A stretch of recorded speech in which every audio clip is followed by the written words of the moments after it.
Bretonne, Breton, mes chers compatriotes, une année s'achève sur un paradoxe pour notre pays. Nation à la fois très vieille et très jeune. Très vieille car riche d'une longue histoire. Très jeune car indépendante depuis quelques mois seulement. Notre Bretagne a donc pour elle l'expérience de la vieillesse alliée à la fougue de la jeunesse.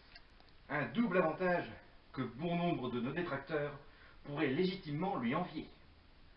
Mes chers compatriotes, en m'élisant, vous avez fait le choix de la paix, de la fraternité et de la tolérance.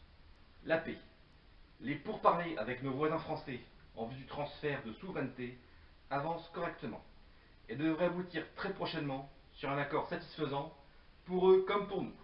Nous avons ainsi la garantie que Nantes pourra devenir capitale de notre République et que la reconnaissance du nouvel État breton par la France se fera sans effusion de sang. Je salue d'ailleurs au passage la bonne volonté du Premier ministre français, Benoît Hamon, qui n'a pas oublié ses origines, et a su avoir raison de l'intransigeance de mon homologue tricolore, M. Jean-Luc Mélenchon, que je respecte. La fraternité. En m'accordant votre confiance, à moi qui ne parle pas encore breton, vous avez opté pour une indépendance sans représailles.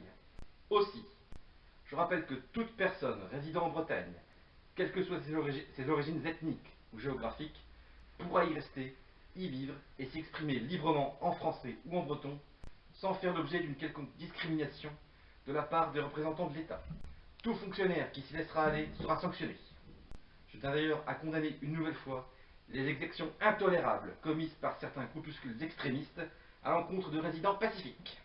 Qu'ils sachent qu'ils ne nous font pas peur et que nos voisins français se sont déjà engagés à nous aider à lutter efficacement contre leurs actes de barbarie. La tolérance enfin. Réchauffement de la planète oblige, notre pays s'est imposé comme une terre d'immigration de premier choix pour les réfugiés climatiques d'Europe du Sud et d'Afrique du Nord. Que les groupuscules haineux sachent donc que nous, Bretons, sommes fiers d'offrir un nouvel espoir à tous ces malheureux. Que nous nous réjouissons de voir ces populations apporter un sang nouveau à notre nation et que nous ne faillirons pas à la mission d'accueil qui nous incombe. L'identité bretonne sera plurielle ou ne sera pas. Bretonne, breton, mes très chers compatriotes, mes amis, à cette heure où l'horizon s'éclaircit enfin pour notre pays si longtemps déshérité, je vous souhaite à toutes et à tous une bonne et heureuse année 2029.